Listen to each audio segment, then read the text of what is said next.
আসসালামু আলাইকুম, আমন্ত্রণ জানাচ্ছি মাইটিভি রাতের সংবাদে আপনাদের সঙ্গে আছি আমি আরশিদ আলী। শুরুতেই জানাবো সংবাদ শিরোনাম। 5 দিন পর দেশে করোনায় মৃত্যু 200-র কম। টানা 5 দিন শনাক্ত রোগী 12,000-এর বেশি। বাঁচতে হলে মাস্ক পরতে হবে বললেন মেয়র আতিক। ঘরমুখো মানুষের চাপ বাড়ছে। সড়কপথের যানজটে নাকাল, স্বস্তি রেলে। উপচে পড়া যাত্রী নিয়েই ঈদ যাত্রায় ছেড়ে যাচ্ছে লঞ্চ। কাল আনুষ্ঠানিক শুরুর কথা থাকলেও এখনই জমজমাট রাজধানীর পশুর হাট। বাড়ছে ক্রেতার সমাগম, স্বাস্থ্যবিধি পালনে কড়াকড়ি। বাজারে থামছেই না চালের দামের ঊর্ধ্বগতি। স্থিতিশীল নিত্যপণ্য। শপিং মলে ক্রেতাদের উপস্থিতি কম, উপেক্ষিত স্বাস্থ্যবিধি।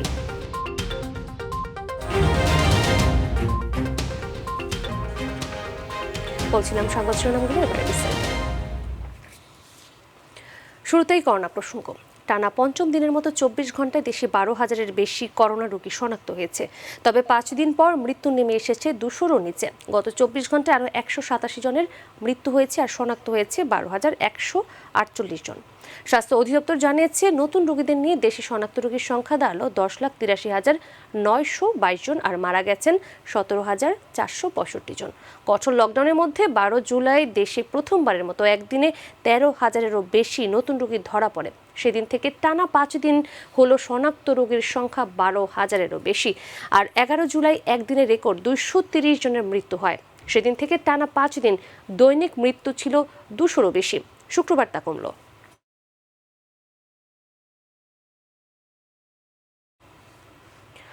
লজ্জা নিবারণের জন্য পোশাক পরার মতো করোনা থেকে বাঁচতেও মাস্ক পরার প্রতি গুরুত্ব আরোপ করেছেন ঢাকা উত্তর সিটি কর্পোরেশনের মেয়র আতিকুল ইসলাম।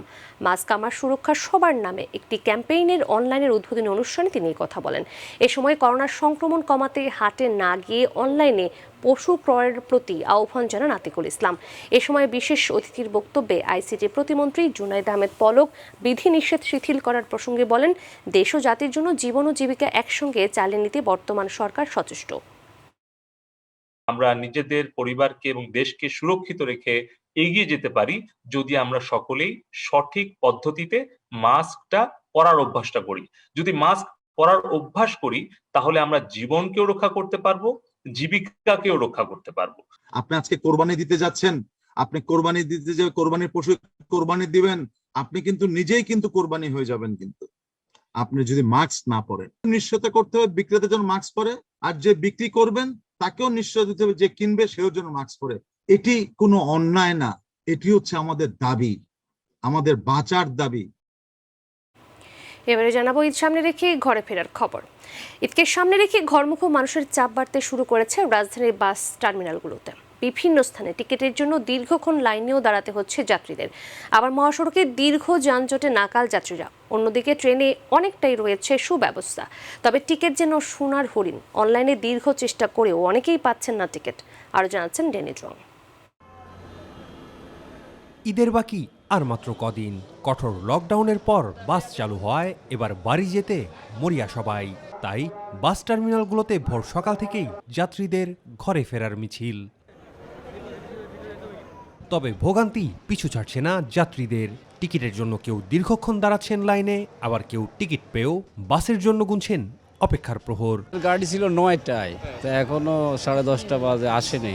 সকালবেলা তো অনেক ভিড়, আমাদের 9টায় গাড়ি ছিল। আধা ঘন্টা হয়ে গেছে, এখনো টিকিট পাইনি। এই 5টা গাড়ি যাওয়ার পরে টিকিট ছাড়বে। একদিকে দুর্ভোগ, অন্যদিকে করোনা। তবুও ঝুঁকি নিয়ে পরিবারের সাথে ঈদ উদযাপনে ছুটছেন সবাই। আগের ঈদে আসতে পারি নাই, এবার ঈদটা আসলাম আর কি ঝুঁকি নিয়ে সবার সাথে যাতে ঈদটা করতে পারি। ঈদ করতে পারি যাতে টিকিট থাকা সত্ত্বেও টিকিট দিচ্ছে না, যে গাড়ি যদি ঠিক সময় মতো না আসতে পারে এই জন্য দিচ্ছে না। যাত্রী চাপ সামলাতে হিমশিম খাচ্ছেন পরিবহন সংশ্লিষ্টরা। অন্যদিকে মহাসড়কে যানজটের ফলে কোনোভাবেই ঠিক রাখা যাচ্ছে না যাত্রার সময়। এতে দুর্ভোগ আরও বাড়ছে যাত্রীদের। এবার ঈদে বাসের অগ্রিম কোনো টিকিটও বিক্রি হচ্ছে না। 36টা যাত্রী যায়, তো এখন 18 জন যাত্রী পাঠাইতে পারতেছি। অত বই 18 জন যাবে কোথায়? চাপটা তো অনেক বেশি, যাত্রী তো গাড়ি পাচ্ছে না। গাড়ি হাতে পাবো তারপরে বিক্রি করবো, গাড়ি এসে দাঁড়ায় কেন রাস্তাঘাটে জ্যাম, গরুর হাট। সকাল 6টার গাড়ি যেটা, এটা আপনার এখনো টঙ্গী স্টেশনে আছে। জ্যামের কারণে আমাদের গাড়িগুলো ঢাকা ঢুকতে পারতেছে না। অন্যদিকে ছিমছাম অবস্থায় ট্রেন যাত্রা। করোনা সংক্রমণ ঠেকাতে স্টেশনে প্রবেশ থেকে শুরু করে ট্রেনে ওঠার পরও ব্যাপক তৎপরতা কর্তৃপক্ষের। চলছে অর্ধেক আসন ফাঁকা রেখে, এছাড়া নির্ধারিত শিডিউল অনুসারেই ছাড়ছে ট্রেন। কিন্তু সমস্যায় পড়তে হচ্ছে টিকিট পাওয়া নিয়ে। অনলাইনে টিকিট পেতে ভোগান্তি আর হতাশার কথা যাত্রীদের মুখে। নির্ধারিত টাইমের আগেই সব ধরনের টিকিট সেল হয়ে গেছে, এটা একটা বিষয়।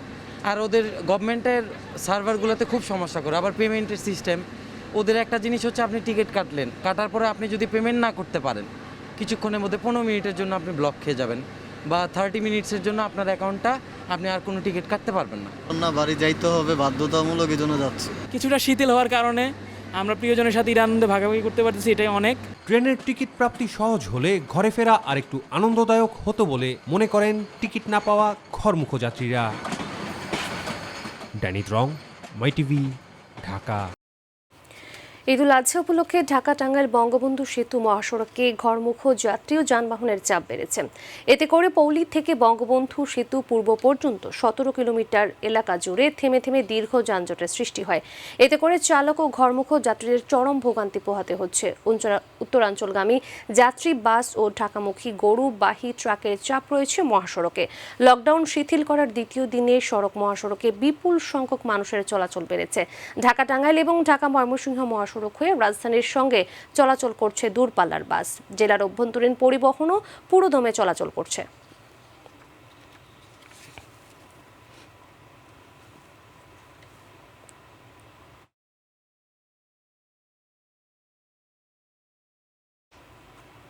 এবারে কোরবানির পশুর হাট প্রসঙ্গ।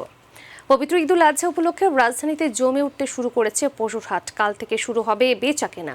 নগরীর স্থায়ী অস্থায়ী মোট 21টি হাটে গরু ছাগল নিয়ে এসেছেন ব্যাপারীরা। করোনা মহামারীর মধ্যে স্বাস্থ্যবিধি মানা সহ 46টি শর্ত জুড়ে দিয়েছে সিটি কর্পোরেশন। যারা এই হাট ইজারা পেয়েছেন বা পশু কিনতে হাটে যাবেন, তাদের এই শর্তগুলো মেনে বেচা কেনা করতে হবে। আর ইজারাদার এই শর্ত ভঙ্গ করলে তাদের ইজারা বাতিল সহ আইন অনুযায়ী ব্যবস্থা নেওয়া হবে বলে জানিয়েছে সিটি কর্পোরেশন। কিন্তু অনেক হাটে স্বাস্থ্যবিধির বালাই তো নেই সামাজিক দূরত্ব। যারা পশু বিক্রি করছেন তাদের মুখে নেই মাস্ক। হাটগুলোতে পশুবাহী ট্রাকের ভিড়। এখনো কোনো কাস্টমার নাই, আমরা আশায় বসে আছি। যে বাজার আছে বাজার তো বাজার না, আজ যাচ্ছি 5 দিন আশা করে আছি, দেখা যাক আল্লাহ কি করে। আমরা আশা করি যেন ভালো দাম পাই। দেখতে আসি না, বেসিক্যালি কিনতে আসছি আর কিনবো আজকে। বাচ্চা গরু দেখতে চাই জন্য ওরে নিয়ে এসেছি। দর্শক, এই মুহূর্তে রাজধানী আফতাবনগর পশুর হাটে রয়েছেন আমাদের বিশেষ প্রতিনিধি এসকে লিটন। আমরা সরাসরি যুক্ত হচ্ছি তার সঙ্গে। লিটন, আগামীকালকে থেকে পশুর হাট শুরুর কথা থাকলেও আগাম নাকি বেচাকেনা শুরু হয়ে গেছে, তো সেখানে ক্রেতা এবং বিক্রেতা যারা আছেন তারা কি স্বাস্থ্যবিধি সঠিকভাবে পালন করছেন? আর পশুর হাটের সর্বশেষ আর কি খবর আছে আপনার কাছে?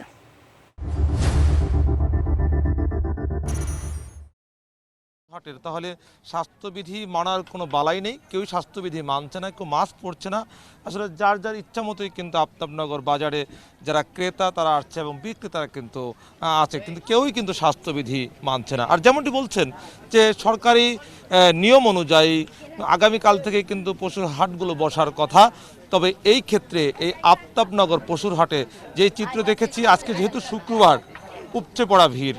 ক্রেতা কেউ দেখতে আসে, কেউ আর এমনি গরুগুলো দেখছে। মানে আসলে অনেকের পছন্দের একটি ব্যাপার আছে, পরিবার পরিজন নিয়ে তারপরেই কিন্তু আপনার এখানে আসছে। এবং প্রত্যেকটি জায়গায় পর্যাপ্ত গরু আছে যেমন, তেমন কিন্তু আপনার ক্রেতাও আছে। তবে খামারিরা বলছে যে এবার যেহেতু ভারত থেকে গরু আসবে না, সেই ক্ষেত্রে তারা ন্যায্য মূল্য পাবে, এটা কিন্তু তারা আশাবাদী। এবং এই বাজারে যেটি দেখেছি, ছোট মাঝারি এবং বড় ধরনের গরু কিন্তু রয়েছে। তবে মাঝারি ধরনের গরু এবং ছোট ধরনের গরুই অনেক বেশি। তবে বড় গরুর কথা যদি বলতে চাই, যে বড় গরু মানে তুলনামূলকভাবে অনেকটা কম। যে দেখছেন যে এই ধরনের গরুগুলো মোটামুটি বলা যায় যে বড় গরু, এবং প্রত্যেকটি গরু একই সাইজের গরু দেখছে এখানে। এবং অনেকেই কিন্তু ভিড় জমাচ্ছে। একটু এদিকে দেখাতে চাই যে এই গরুগুলো আসলে প্রায় একই সাইজের গরু এগুলো, এবং অনেকে আসছে পরিবার পরিজন নিয়ে দেখছে, পছন্দ করছে। অনেকে আবার কিনে নিয়ে যাচ্ছে ছোট গরু বা অনেক ধরনের গরু কিনে নিয়ে যাচ্ছে, তবে বেশিরভাগ মানুষই বলছে যে তারা দেখে যাচ্ছে, পরবর্তীতে আসবে। আপনি জানেন ঢাকা শহরে আসলে রাখার জায়গার একটি ব্যাপার আছে, সেক্ষেত্রে কিন্তু অনেকেই ঈদের 2 দিন বা 3 দিন আগে কেনাকাটা করে কুরবানির গরু। তো এই কুরবানির গরুগুলো দেখছেন মাল্টিপল যারা দর্শক তারা দেখছে, এবং এগুলো বড় গরু দেখলাম এখানে। এবার আমরা পিছনের দিকে একটু দেখতে চাই, পিছনের সাইডেও কিন্তু গরু রয়েছে, ছোট গরুগুলো আমরা দেখতে চাই, ছোট সাইজের গরু, অনেক ছোট সাইজের গরুও কিন্তু আছে। দেখছেন স্বাস্থ্যবিধি মানার যে বিষয়গুলো একটু বলতে চাই, স্বাস্থ্যবিধি বলতে এখানে কিছু নেই। তবে যারা গরুর খামারি যা ব্যবসায়ী তারা বলছে যে আসলে তারা এখানে পানির সংকট রয়েছে, বিভিন্ন ইজারা যারা রয়েছে তারা একটু খোঁজ খবর কম নিচ্ছে। তবে আমি দেখছেন যে আসলে ছোট ছোট মাঝারি গরু এই ধরনের গরু কিন্তু আছে, কিন্তু আজকে এত ভিড় যে মনে হয় যেন ঈদের এখনো বেশ কয়েকদিন বাকি, কিন্তু পর্যাপ্ত মানুষ রয়েছে। একটু দেখাতে চাই, এবং এই আফতাবনগর গরুর হাটটি অনেক বড় একটি গরুর হাট। এই ঢাকা শহরে যতগুলো হাট রয়েছে সবচাইতে বড় হাট হলো এই আফতাবনগর গরুর হাট, এবং এই যেই পরিমাণ গরু আসার কথা সেই পরিমাণ গরু কিন্তু আসেনি। তবে আজকে যদি একটি মোড়ে আমি রয়েছি, এর বাহিরেও কিন্তু একটু দেখাতে চাই, একটু অনেকেই কিনে নিয়ে যাচ্ছে। আমি একটু দেখাতে চাই যে ডানের দিকে একটু দেখাতে চাই যে কি পরিমাণ মানুষ দেখছেন, হাজার হাজার মানুষ কিন্তু রাস্তায় রয়েছে। এই যে গরু অনেকে কিনে নিয়ে যাচ্ছে। সব কিছু মিলিয়ে আমি এইটুকু বলতে চাই আরশিদা, যে যেহেতু আগামীকাল থেকে হাট বসবে, অর্থাৎ সরকারি নিয়ম অনুযায়ী, তারপরেও কিন্তু গরু কেনাবেচা হচ্ছে, এবং সবই কিন্তু এবার দেশীয় গরু দেখছি আমরা। এবং সবচেয়ে বড় বিষয় হলো বড় গরুর কিন্তু অনেকটা সংকট রয়েছে বাজারে, ছোট গরু মাঝারি গরু বেশি দেখা যাচ্ছে। তো এই ছিল আমার কাছে এই আফতাবনগর গরুর হাটের আজকের দিনের সর্বশেষ খবর। লিটন, আপনাকে অসংখ্য ধন্যবাদ। আপনি থাকুন সেখানে, প্রয়োজনে পরবর্তী সংবাদে হয়তো আবারও আপনার সঙ্গে আমরা সংযুক্ত হওয়ার চেষ্টা করব। ধন্যবাদ। দর্শক, আফতাবনগর থেকে আমাদের সঙ্গে যুক্ত হয়েছিলেন আমাদের সহকর্মী এসকে লিটন, জানাচ্ছিলেন সেখানকার পশুর হাটের খবর। এবারে অন্যান্য প্রসঙ্গ। রাজধানী বাজারে থামছেই না চালের দামের ঊর্ধ্বগতি, আবারও প্রতি বস্তায় বেড়েছে 150 থেকে 200 টাকা। ব্যবসায়ীরা বলছেন আমদানি না করলে মূল্য বৃদ্ধি রোধ সম্ভব নয়। বেড়েছে আদা, রসুন, পেঁয়াজ, শসা ও গাজরের দামও। আগের মূল্যে বিক্রি হচ্ছে তেল, চিনি, ডাল ও সয়াবিন তেল। সবজির দাম না কমলেও কমেছে মাছের দাম। এস.এম. খোরশেদ আলমের রিপোর্ট। ঈদকে সামনে রেখে রাজধানীর কারওয়ান বাজারে কিছুটা বেড়েছে ক্রেতাদের আনাগোনা। প্রতিটি দোকানে রয়েছে চালের মজুদ, তারপরেও দাম বাড়তি। মিলারদের কারণে প্রতি বস্তায় চালের দাম বেড়েছে বলে জানালেন বিক্রেতারা। যে ভাড়া আগে ছিল মনে করেন 15-16 হাজার টাকা, ওই ভাড়া এখন আসতেছে 20-21 হাজার টাকা। গরু টানে, আম টানে, বিভিন্ন অজুহাত দেখায় বাড়তে, সম্পূর্ণ মেলারদের এই কাজ কারবারগুলা। দাম স্থিতিশীল রাখতে চালের আমদানি জরুরি বলে জানান তারা। চালের বাজার নিয়ন্ত্রণ করতে হলে বাইরে থেকে যে আমদানি করে সরকার, আমদানি করলে বাড়া তো দূর কথা, বাড়বে না বরং আরো কিছু কমবে। ডাল, তেল, চিনি সহ গরম মশলা স্বাভাবিক থাকলেও বেড়েছে আদা, রসুন, পেঁয়াজ সহ বেশ কয়েকটি পণ্যের দাম। পেঁয়াজ 50 টাকা বলতেছে, রসুন বলতেছে 150 টাকা, একটু বাড়ছে মনে হয়। ধন্না রসুন কেজিতে 30 টাকা বাড়ছে, আদা কেজিতে 50-60 টাকা বাড়ছে। মুসুর ডাল, মুগ ডাল, বুটের ডাল, অন্যান্য জিনিস আগের তুলনায় আগের মতনই আছে, বাড়ে নেই। মুরগির দাম কিছুটা বাড়লেও আগের দামে রয়েছে সবজির বাজার। সব সবজির দাম এভারেজ কমতাছে, কিছুদিন ঈদের আগে পর্যন্ত কমই থাকবে। কম দামি আছে, মালের দাম কোনো বাড়ে না, মালের আমদামি আছে। ব্রয়লার মুরগি আমরা বিক্রি করতেছি 135 থেকে 40 টাকা। গত সপ্তাহ থেকে আপনার কেজি প্রতি 5 টাকা বৃদ্ধি পেয়েছে। এস.এম. খোরশেদ আলম, মাই টিভি, ঢাকা। কঠোর লকডাউন শিথিলতার দ্বিতীয় দিনেও রাজধানীর শপিং মলে ক্রেতাদের উপস্থিতি কম, ফলে ঈদ বাজারে একরকম হতাশ নগরীর ব্যবসায়ীরা। তারা বলছেন এভাবে যদি চলতে থাকে তাহলে এবারে তাদের ঈদের আনন্দ বিলীন হয়ে যাবে। এদিকে রাজধানীর চাঁদনী চক, নিউ মার্কেটের মতো বড় মার্কেটেও মানা হচ্ছে না কোনো রকম স্বাস্থ্যবিধি। আরও জানাচ্ছেন জাহিদ আহমেদ বাবু। দেশে করোনা সংক্রমণের ঊর্ধ্বগতি, সংক্রমণ ঠেকাতে টানা কঠোর লকডাউনের কথা ভাবা হলেও এখন তা শিথিল করা হয়েছে। ঘুরছে গণপরিবহনের চাকা, খুলেছে দোকানপাট, শপিং মল, ব্যবসা প্রতিষ্ঠান। রাজধানীর চাঁদনী চক, নিউ মার্কেট এলাকায় মানা হচ্ছে না স্বাস্থ্যবিধি।